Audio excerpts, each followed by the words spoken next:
Obviously, I'm a Yankees fan, so I'd love to see him. It's almost like legacy of like the NFL versus. But I definitely think that Baker could be a really good player for the Panthers moving forward. Did I say Oreos? There's a lot of questions I have about Mahomes. Looks like a kid playing Madden. Turning point in the game is the 13-second drive. They play very hard, even though they're terrible. He's a good pick.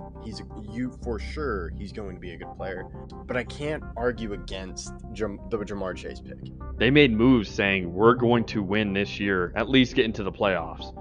I'm going with my guy, Corey Seager. So glad. What's good, y'all? My name is Austin Drummond, and I play rugby for the University of Notre Dame. And you're listening to The Outsider's Opinion with Austin and Kevin. What's up, y'all? Welcome to our NBA Opinions of the Week. I'm Kevin, and I'm joined by the man that I'm sure couldn't see this happening, Austin. I can see it happening based on what happened to the 76ers because I didn't expect Embiid and Paul George to miss as many games to start the season as they did. But with Embiid missing the first 6 games, I'm not shocked at all that they started 1-5, especially with Paul George missing the first 5 of those 6 games. And they barely won a game in overtime on a comeback fashion to even have one win right now. So I'm not as shocked about that, but the Bucks, Giannis only missed 1 game this season, this last one, which they did lose in a heartbreaking fashion in 2. By 2, but I'm much more shocked about that.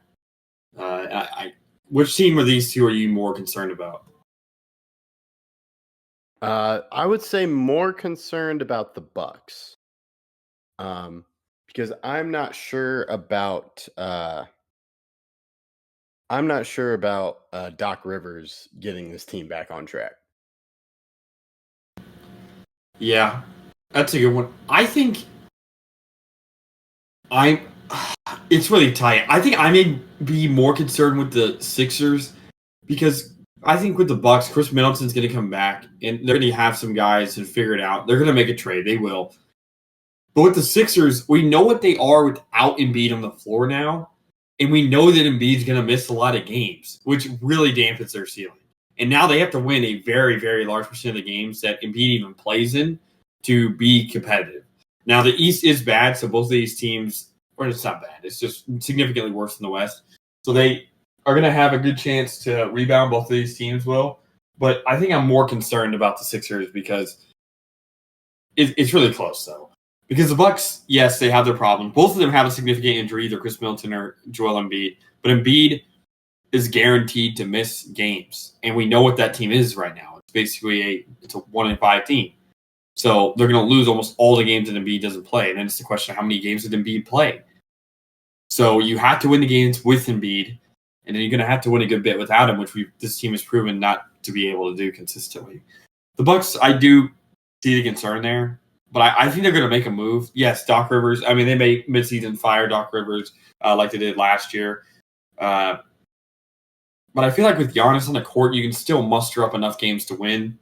The 8 seed right now in the East is the Magic, which partially is not the Magic's fault because either Franz Wagner's been sick or Paolo Banchero's, who's out for 4 to 6 weeks. But even up to the 6th seed, Kevin, is 3-4. The 6th seed in the East is 3-4. So neither of these teams, I think, are in too much of a panic mode yet. I don't know if that is different for you, but I do think that both of these teams could rebound given the right circumstances. Yeah, I'm not in panic mode. To me, it's just surprising. There are the injuries for the Sixers. The Bucks, Giannis is dealing with an injury.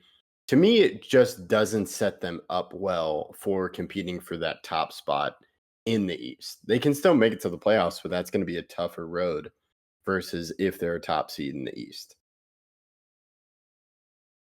Okay. So I do see what you're talking about, the Sixers. It is concerning with Embiid being out because that's just the nature of Embiid. I would also add with the Bucks, as long as Giannis is healthy, he's the top 3 player in the NBA. So he's always going to keep you in games. Embiid is really good, but him not being able to play in many games given his injuries limits him to me in like a top player of the NBA and how that impacts the team. I do like the supporting cast around Embiid, such as Maxey, Paul George. I think Oubre is a good scorer. So to me, they can rebound through that, and I trust Nick Nurse to use that. Where the Bucks, it's really Dame and Giannis and then Chris Middleton. There's not really much of a supporting cast with Brook Lopez, but the bench to me is where the part where I don't trust them as much. And Doc Rivers is just relying on star power.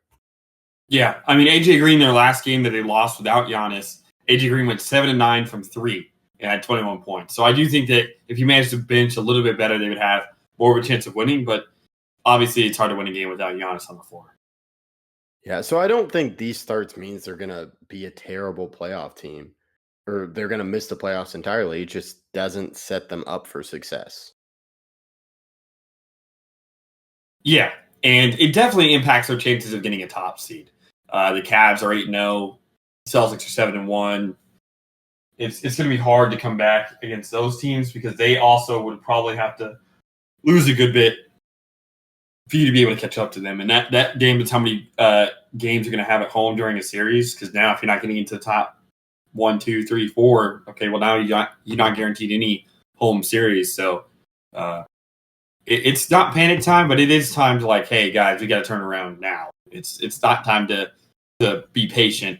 It's time to actually start winning some games. I think that's a great way of saying it. That is all we have for this edition of Opinions of the Week. Make sure you're following all our other leagues and other videos. We appreciate you listening to Outsiders Opinions.